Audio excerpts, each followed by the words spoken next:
ไปเลยกล้วยลายลีเว้ยคุณโอ้หมูแสกลายนี่สดหมูป่าได้นี่เนาะมีคนนึ่งข้าวล้างถ้วยเราแบบบูฮานั่นนี่ยิบสิ้นโอ้นี่พี่น้องเราตั้งเฮ็ดนี้ได้จังหน่วยมือหนึ่งนี่หน่วยนึงได้ประมาณหน่วยหนึ่งเนาะโอ้โคกไปโคกมันเนาะนี่เนาะเอาไปซ่อนอยู่ใส่ในไก่ป่ะดังที่ท่านผู้ชมเห็นนี่แหละเนาะฝีไม้ลายมือสวยงามเลย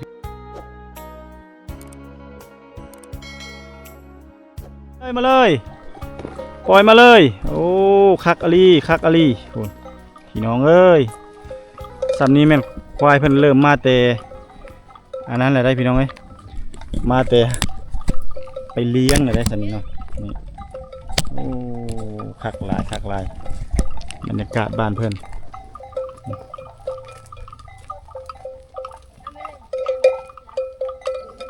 มาควายสัตว์เลี้ยงเพิ่นเนาะ มันยุดเนาะมันเห็นแล้วมันยุดเลย มันกระย่านคือกันได้พี่น้องไงโอ้คักลีเนาะอันนี้แหละเป็นเศรษฐีในชนบทแท้ๆเลยนี่ตะโพไปเลยโอ้จะเลี้ยงควายเนาะนี่มักมาแต่ใช้เนี่ยมาแต่ให้บ่ มาแต่ให้ไปสวนมาให้ไปสวนแล้วนี่เนาะไล่ควายมาพร้อมโอ้คักลีเนาะม่วนวิถีชีวิตเพิ่นเนี่ยคักสุด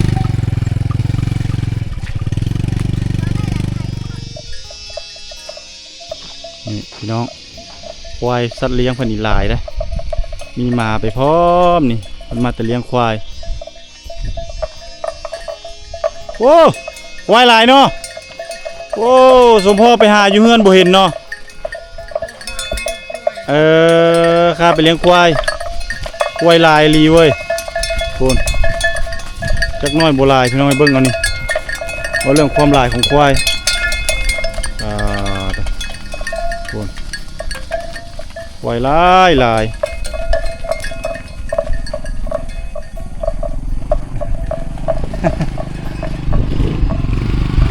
ไปดิโอ้เลี้ยงควายคักเนาะมาที่บ้านมาเนี่ยมาแต่บ้านผมเลยนี่ไปถ่ายควายเจ้าก่อนเด้อนำควายเพิ่นก่อนตัวอันนี้ลูกชายบ่โอ้หลานชายไปเลี้ยงควายสวยเนาะไปเลี้ยงไก่บ่นี่ไปเลี้ยงไก่บ่โอ้ไปมดมือแล้วเหรอเนี่ยโอ้นี่ครับเฮ็ดไม่ได้มันบ่มีหญ้ากินบ่บ่มีหญ้ากินกับคนก็บ่ได้ตกบึ้งหน้าก็เข้าบ่ได้ดำเลยบ่ได้ปีนี้เนาะใส่หน้าก็บ่ได้ปีนี้ตั้งปีกายพี่น้องเอ้ยเนี่ยนี่เราจะได้กินข้าวกินน้ำเพิ่นวะเอาขอบใจเด้อเอาเมื่อขอบใจหลายๆค่อยก็มาแต่บ้านเจ้าพุ่นแหละมาแต่เลี้ยงควายพี่น้องไอ้พุ่นกำลังย่างเมื่อไปเลี้ยงควายกับลูกกับหลานคักอลีบรรยากาศเดินทางมาฮอดบ้านสวุพี่น้องนะนี่คือบ้านสวุเลี้ยวขวาก็เป็นบ้านตลิ่งพี่น้องจุดหมายปลายทางเส้นทางการเดินทางของเฮามื้อนี้จะเดินทางมุ่งหน้าสู่บ้านตลิ่งพี่น้องเนาะเส้นทางสะดวกสบายมาแต่เมืองนองเป็นทางที่ดินแดงหรือว่าเป็นทางดินแดงแต่ว่าเพิ่นเฮ็ดหากเฮ็ดไม่เลยพี่น้องเนาะเฮ็ดไม่ปีกายนี่โลดเนาะเส้นทางมาก็สะดวกสบายบ่เป็นตะย่างคือแต่ก่อนมาหลังพี่น้องเส้นทางเพิ่นบุกเบิกไม่เลยเนาะเดินทางกับบ่ไกลพี่น้องเดินทางแป๊บเดียวก็สิฮอดละประมาณชั่วโมงนึงเนาะเดินทางมาแต่เมืองชั่วโมงนึงก็ฮอดบ้านตลิ่งพี่น้อง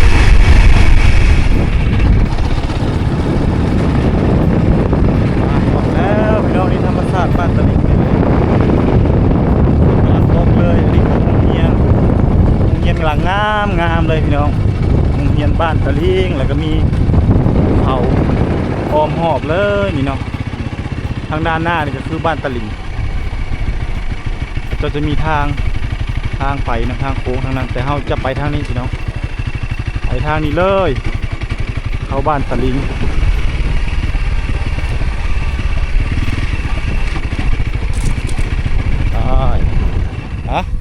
ได้ กราบทักทายสบายดีบรรยากาศยามค่อยค่ำลงแรงตอน3 โมงแรงท่านผู้ชมเนาะตอนนี้ประตุกเดินทางมาฮอดบ้านตะลิงเป็นที่เฮมฮอยเอารถเข้าไปจอดอยู่เฮือนในบ้าน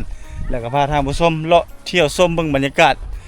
ของหมู่บ้านในบรรยากาศยามฟ้าหน้าฝนแต่ปีนี้จะต่างปีกายพี่น้องเอ้ยเนื่องจากว่าฝนตกบ่ถึกตามฤดูกาลเนาะบ่อนตกก็ตกบ่อนบ่ตกก็บ่ตกเนื่องจากว่านี่แหละย้อนการทางป่าเฮ็ดให้เนาะทำลายธรรมชาติเฮ็ดให้ฝนตกบ่ถึกตามฤดูกาลมาปีกายนี่เขตนี่จะพากันดำให้ไถนาหมดเลยได้พี่น้องเอ้ยเนาะเฮาแนมมาเฮาก็จะเห็นข้าวเขียวกระจีทั่วพื้นให้พื้นหน้าของชาวบ้านเพิ่นอยู่ในเขตนี้ที่พากันกำลังดำให้ไถนาเนาะแล้วก็มีสัตว์เลี้ยงที่เพิ่นกำลังเลี้ยงเอานั่นแต่ว่ามาปีนี้สัมผัสเปลี่ยนแปลงจากปีกายนี่หลายเลยพี่น้องเนาะเฮาก็จะเห็นแต่ขี้ดินโคอยู่นะท่านผู้ชมเนาะเห็นขาวจูนพูนอยู่แล้วก็มีสัตว์เลี้ยงมีต้นไม้น้อยใหญ่เนาะเลี้ยงลายอยู่พี่น้องเอ้ยอันนี้คือความแตกต่างจากปีกายนี่แต่ทางด้านเทิงก็เห็นพากันทางป่าเลยพี่น้องนี่อันนี้คือสายภูเนาะสายภูที่อ้อมรอบหมู่บ้านแล้วก็มีท้องไร่ท้องนาแล้วก็มีห้วยหนองคลองบึงที่เป็นบ่อนอยู่ของสัตว์น้ำแล้วก็เป็นบ่อนหาอยู่หากินของงัวควายสัตว์เลี้ยงของเพิ่นนี่ทางด้านนั้นก็จะเป็นพุ่นละเขตทางด้านเทิงที่ประตูไปปู้ทางด้านเทิงภูก็คือจุดแหล่งท่องเที่ยวที่สามารถเดินทางขึ้นไปทางสายภูนี้ได้เนาะก็คือแหล่งท่องเที่ยวต้นฝน150,000ที่ประตูเคยพาท่านผู้ชมขึ้นไปสัมผัสบรรยากาศทางด้านเทิงคือปีกายนี่ท่านผู้ชมบรรยากาศยามนี้เดี๋ยวพาท่านผู้ชมเลาะเที่ยวชมเมืองบรรยากาศฝนกำลังโปรยปลายลงมาเนาะใส่กล้องก็อาจจะมืดแน่มัวแน่นิดนึงเนาะอันนี้คือบรรยากาศของหมู่บ้านถือว่ายังบ่ทันเดินทางมาถือว่าครั้งแรกในรอบ1 ปีเนาะที่บ่ได้เดินทางมาปีนี้ต่างปีกายเนาะมีไฟฟ้าเข้าสมไสเรียบร้อยเนาะนี่เส้นทางจะเป็นระบอกระแวกพี่น้องเนาะเข้าไปเจนั้นมุมนี้นี่ก็จะมีร้านขายเครื่องร้านค้าพร้อมถือว่าเปลี่ยนแปลงหลายได้มีไฟฟ้าเข้ามาแล้วก็เจ้าสามารถสีเข้าได้เนาะมันเนี่ยมีห้องสีเข้าเด้เนาะมีห้องปั่นเข้าพร้อมเนาะถือว่ามีความเปลี่ยนแปลงนี่เฮือนซานเพิ่นก็จะประมาณนี้พี่น้องเนาะนี่จะอยู่ติดกันเลยคือจังซี่เลยได้นี่อยู่ติดกันแต่ว่าเป็นเฮือนไม้หมดเนาะแต่ละหลังคานี่เริ่มมีอันนั้นหมดเลยเด้กินยังกินเมี่ยงหมูลายเนาะแถวนี้เนาะอลิลายเนาะโอ้พี่น้องนี่ทางนี้กำลังยังนึ่งข้าวบ่นี่พี่น้องมาแต่ให้แต่สวนแล้วก็ลูกไผ่กับเกียมนึ่งข้าวเลยเนาะล้างถ้วยนึ่งข้าวนี่โอ้เบิ่งหมูเพิ่นนี่พี่น้องโอ้หมูแทรกลายนี่สดหมูป่าได้นี่เนาะโอ้นี่ซ้ำนี่ขายแล้วบ่ยังบ่ขายให้มันใหญ่กว่านี้บ่โอ้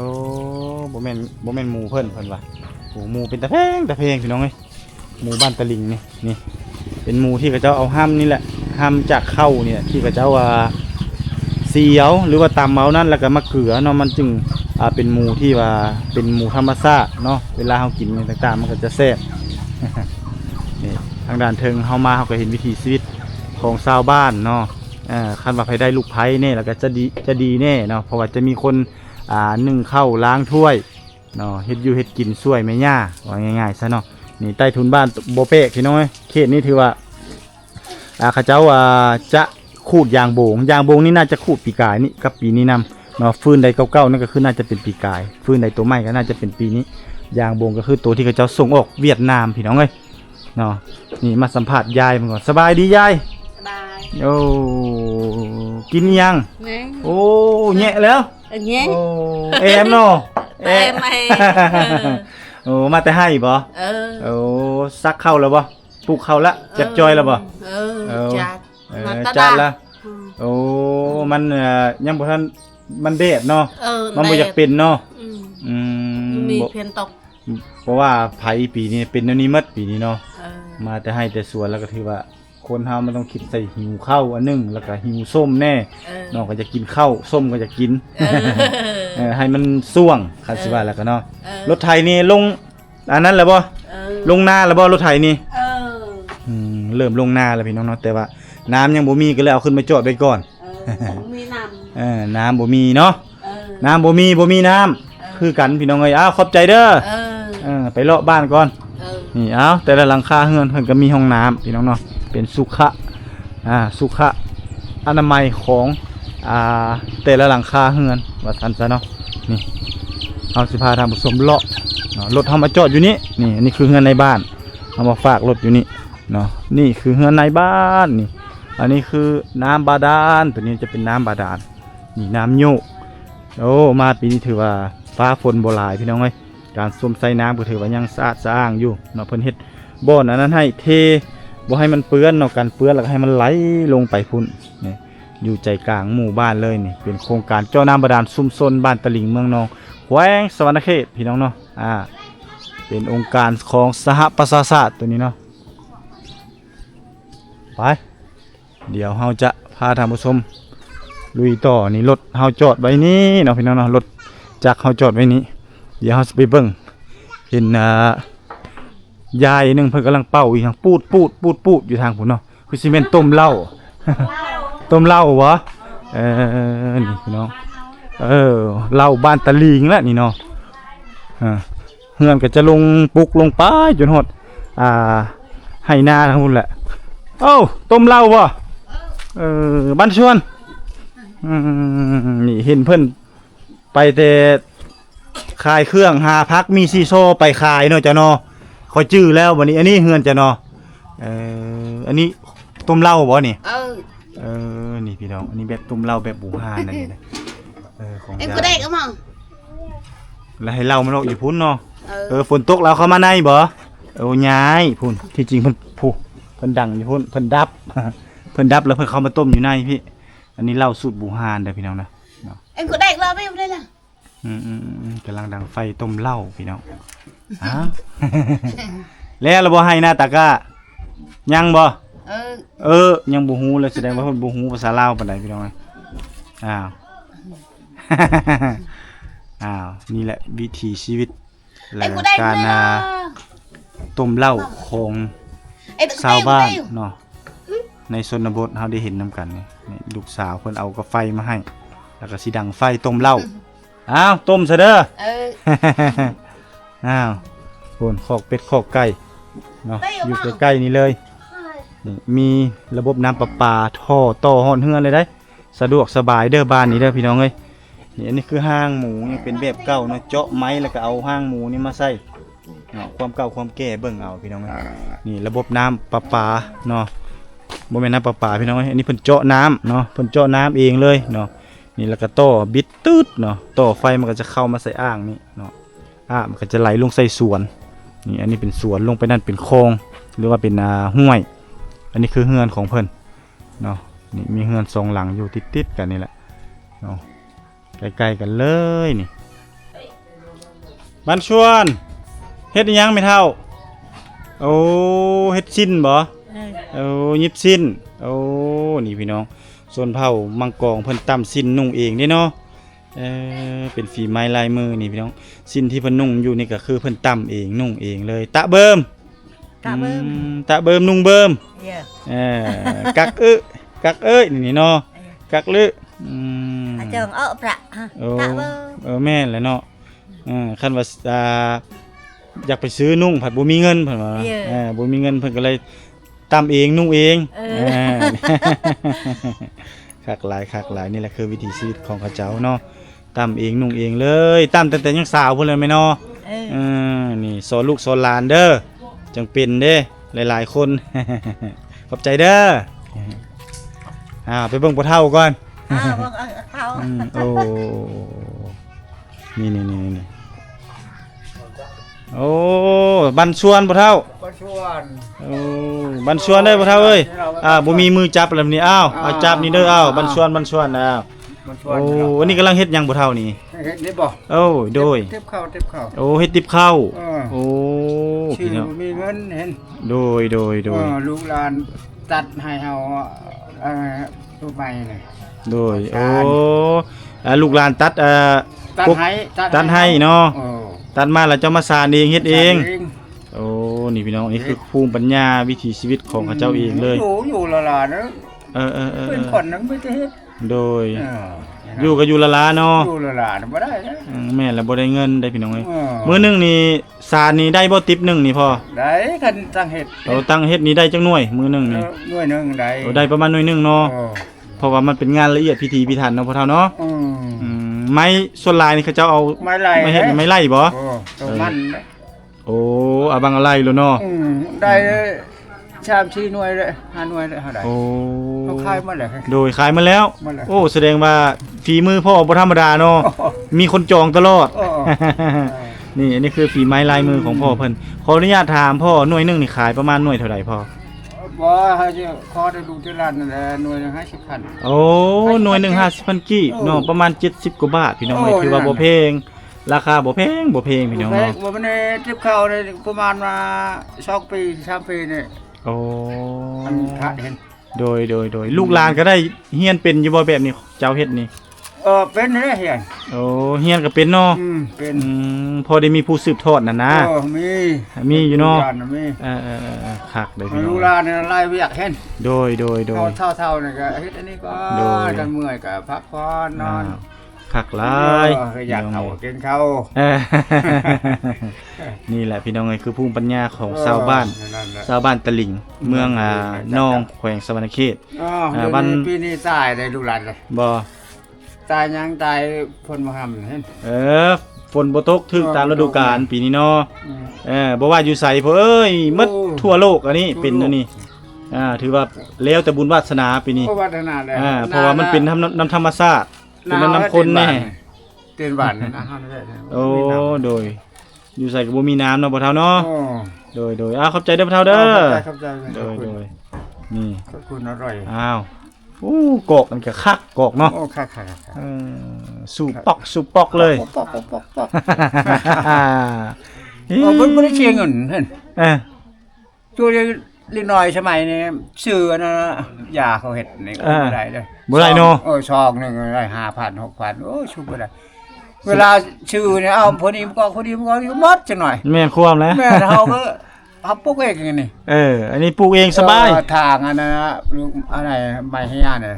ไม้ช็อตเห็นปลูกหวานหวานคานี่ยอดมันกัดปะเห็น โดยแล้วก็เอามาเนาะ มันแก่เนี่ยมันกิบเอามันช้อย โดยคักหลาย เอาหนึ่งมาอยู่ สุดยอดซ้ำสิสู้วันนี้เนาะขอบใจเด้อพ่อเฒ่าเด้อขอบใจนี่ไปเบิ่งบ่อนเพิ่นตั้มเนาะตั้มสิ้นนี่มีอยู่2บ่อนนี่อันนี้อันหนึงเนาะนี่ตั้มสิ้นทอผ้าเนาะอันนี้อีกอันหนึงนี่อันนี้คือบ่อนตั้มสิ้นทอผ้าเนาะพี่น้องเนาะนี่ที่แม่เฒ่าเพิ่นกำลังเฮ็ดอยู่นั่นอันนี้เป็นสิ้นมุกเนาะภาษามังกรเพิ่นว่าแซนมุกอันนี้เนาะแซนมุกเนาะมันมีอยู่2ชนิดพี่น้องเอ้ยมีสิ้นมุกกับสิ้นจก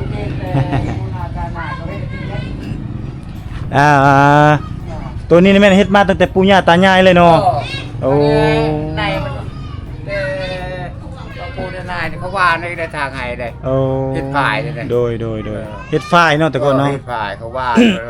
แน่ เฮ็ดอันนั้นอะไรผมเล่า บ่ธรรมดาเด้เนาะเพื่อสิได้เนาะ ธรรมดาเลย ต้องได้ใส่ฝ้าย สมัยนี้ เอา ดุดเห็น เอาฝ้ายตลาด เอาไฟตลาดอยู่คนลุก มีแต่เขาย้อมมาให้เรียบ รถอันนี้เอาไม่ตลาดไม่ได้กินไม่ตลาดมา มีแต่เขาย้อมเอาถุงมื้อนี้เนาะย้อมเอาจะได้สีได้มีแต่เอาละหาเงินแล้วไปซื้อ เงินมาไปใช้เงิน แม่นความแหละพ่อเฒ่าเอ้ยขอบใจเด้อเฒ่าเด้อขอบใจเด้อเฒ่าเด้ออยู่ดีมีแห้งไปก่อนหน่อกล้วยงามเนาะหน่อกล้วยเนาะหน่อกล้วยก็งามพี่น้องเอ้ยนี่แหละการสัมภาษณ์เนาะชาวบ้านในเขตชนบทเฮาจะไปเบิ่งก่อนเบิ่งแม่เพิ่นกำลังสิเกลือหมูเนาะโอ้กำลังสิเกลือหมูบ่ได้โอ้พุ่นกำลังเจมะลิจักตัวเนี่ยลิจะนี่ยัง3ตัวโอ้นี่พี่น้องพุ่นโอ้โคกไปโคกมันเนาะนี่เนาะพุ่นนี่หมูกับพ่อหมูกำลังกินอยู่เนาะมานี่ก็กินบ่มานี่ก็ได้โอ้มาก็กินโหทางพุ่นเด้โอ้มีห่านพร้อมเนาะเป็ดบ่นะโอ้เป็ดเนาะเป็ดเก็บไข่นี่โอ้มีครบเลยนี่หมูเพิ่นก็มี คักมันเนาะอีแม่นี่บรรยากาศยามแลงๆเฮาก็มาเบิ่งนี่แหละพี่น้องเอ้ยมาเบิ่งวิถีชีวิตของชาวบ้านเพิ่นกำลังเกลือหมูหรือว่าเกลือสัตว์เลี้ยงของเพิ่นเป็นหมูเฮ็ดเป็ดไก่พี่น้องเอ้ย อยากกินเม็ดเลย อาหารมาบ่กินซ้ำ อยากกินมัน โอ้แนวนั้นนี่อยากกินโป่งนี่ อยากกินมันอยากกินนอน อยากไปในนั้นเนาะเอานี่แหละวิถีชีวิตของเขาเจ้ายามแรงๆพี่น้องเอ้ยเก็บเอามาฝากมาต้อนไปไสนี่ฮะไปหาซ่อนบ่โอ้ไปซ่อนอยู่ไสนี่ไกลบ่อยู่หนองนี่บ่ โดย โอ้นี่พี่น้องนี่อันนี้คืออันแนวซ่อนเพิ่นได้บ่คือสวิงบ้านเฮาตัวนี้มันเป็นยาวๆเลยมาแต่ให้แต่สวนแล้วก็เริ่มไปซ่อนเนาะไปหาอยู่หากินหาปูหาปลาเนาะตามวิถีชีวิตพื้นบ้านของเพิ่นนั่นแหละอันนี้คือภูมิปัญญาของชาวบ้านเนาะหลังจากกลับมาแต่ให้แต่สวนแล้วเขาเจ้าก็เริ่มไปหาอยู่หากินเนาะนี่อันนี้คือหมู่บ้านในชนบทแท้ๆเนาะที่เก็บเอามาฝากมาต้อน บ้านชวนเอาแล้วล่ะบ่ไปเฮ็ดไร่เฮ็ดสวนยังเนาะอันนี้ไปตักน้ำไปเย็ดเด้อเป็นได้นี่มาแต่ให้แต่สวนบ่คือไม่เมื่อยนี่หรือว่าหากะนอนตื่นหากะตื่นนอนหากะตื่นนอนหากะนอนตื่น คือกันนอนตื่นนอนกับนอนตื่นนี่ตื่นมาก็เริ่มไปตักน้ำพี่น้องเนาะไปเย็ดเด้อ อ้าวน้าวเงียบนั่นมาคือจอกระตุงนั่น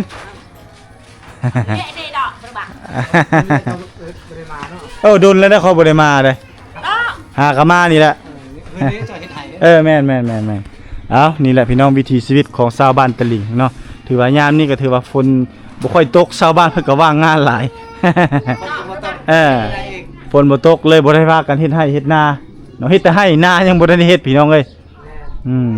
นี่บ่ตกเคยมาเฮ็ดเฮือนให้หลังนี้พี่น้องเนาะให้น้องน้อยเพิ่นเฮาดิบ่โอ้ฮะนั่นบ่นี่เขาเจ้าเริ่มมีหงสีเขาเจ้าก็จะสีเข้าเอาพี่น้องนี่มันสิแตกต่างจากแต่ก่อนอ้าวสีเข้าบ่มาแต่ใช่มาแต่ให้บ่โอ้ใช่นี่เนาะแล้วก็ฟัดอีกเนาะมื้อนี้เนาะเป็นวิธีแบบดั้งเดิมพี่น้องเนาะนี่วิธีชีวิตดั้งเดิมเนาะมาเฮาก็ได้เห็นนะบรรยากาศเบิ่งเฮามาอยู่ข้างพี่เอาจังได้เห็น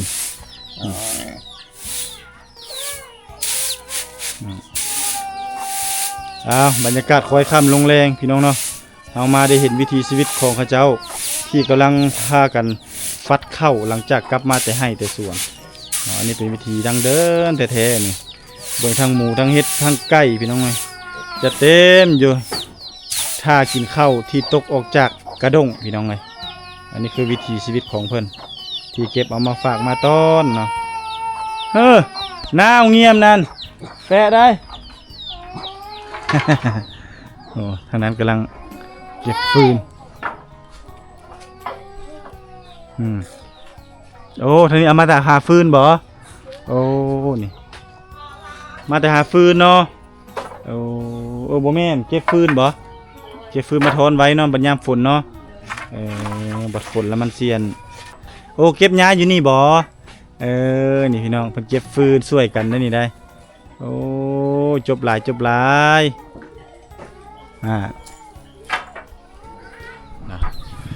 มาบรรยากาศยามแรงมาปีนี้ต่างหลายพี่น้องเนาะแต่ละหลังคาเฮือนก็เจ้าก็มีห้องน้ำห้องในเนาะไว้สมใส่แต่ละหลังคาก็ถือว่าครบแล้วพี่น้องถือว่าหมู่บ้านนี่ถือว่าพัฒนาไวเนาะ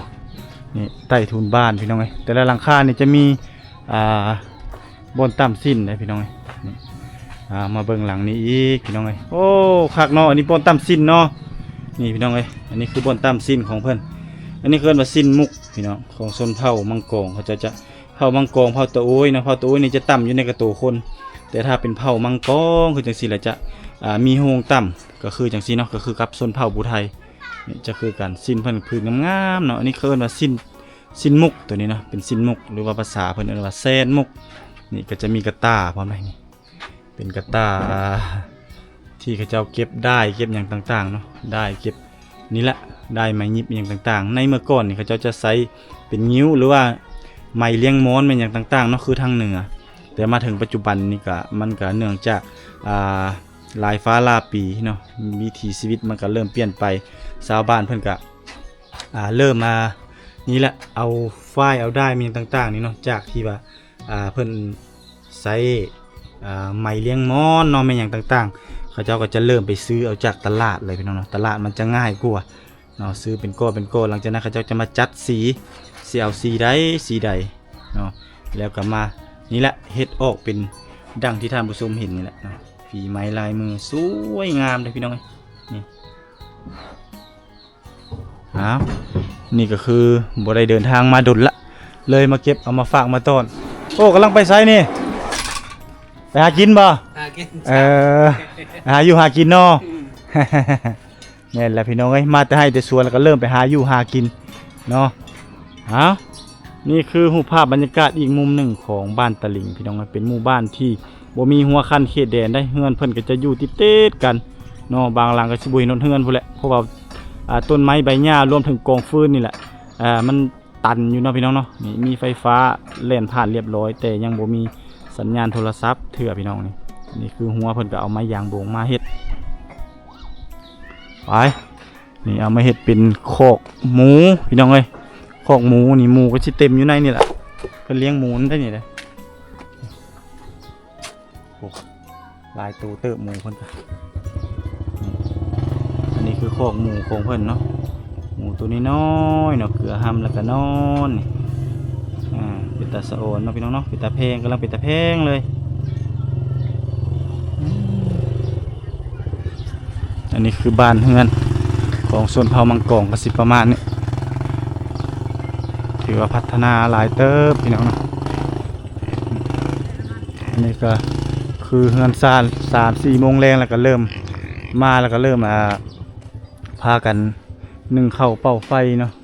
เฮ็ดอยู่เฮ็ดกินนี่ก็จะเป็นเฮือนยาวๆขึ้นไปทางด้านเทิงพุ่นเนาะนี่อันนี้คือบรรยากาศเนาะบรรยากาศของหมู่บ้านพี่น้องก็สิประมาณนี้บรรยากาศบ้านตะลิงไปเดี๋ยวเลาะไปต่อพี่น้องเลาะไปเที่ยวไปชมบรรยากาศหมู่บ้านในชนบทบรรยากาศยามฟ้ายามฝนนั่งเฮ็ดยังมาแต่ให้เลยบ่ สองเท่าเนาะมีความสุขขนาดเนาะนั่งแมะกันคักแท้นี่ นี่เรื่องมันก็จะเป็นจังซี่ไปเนาะโอ้คักเนาะโอ้อันนี้เป็นร้านขายน้ำมันชุมชนเนาะโอ้น้ำมันของหมู่บ้านได้พี่น้องไอ้นี่ได้นี่ขายขนมขายอย่างครบมาเลยเนาะน้ำมันยังอันนี้น้ำมันกระส่วนบ่แอดซังแอดซังเป็นสีนี้เนาะแอดซังเนาะนี่มีน้ำมันร้านขายน้ำมันเซ้ยได้นี่เนาะลิตรเท่าไรขายอยู่ทางพี่แพงบ่โอ้ลิตร45เนาะโอ้ทางพี่ลิตร45อยู่เมือง30 ปลายอยู่เมืองนี่เขาจะมีร้านขายพอได้ซื้อพี่น้องเนาะแบบสัมภาระที่จำเป็นตัวอย่างว่าเป็นมีเป็นไข่ปลากระป๋องหรือว่าจะเป็นหมึกเพชรเกลือเป็งนัวประมาณนี้พี่น้องก็คือชีวิตประจำบ้านของชาวบ้านในเขตนี้เขาก็จะกินประมาณนี้ใครเจ้าของร้านเจ้าบ่เจ้าของร้านนี่เหมือนโอ้โมเมนต์แล้วไปเบิ่งนี่ อันนี้แหละเจ้าของร้านอยู่เฮือนจะไปขายบ่นี่ฮะน้องสาวขายบ่นี่บ่2 คนนี่เนาะ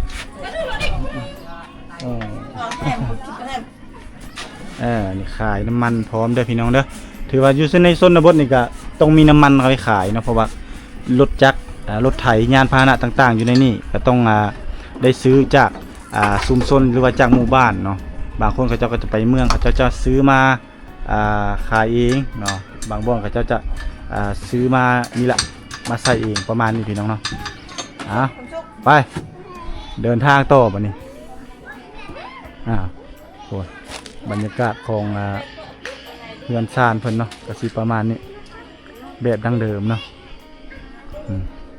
บรรยากาศบ้านตะลิง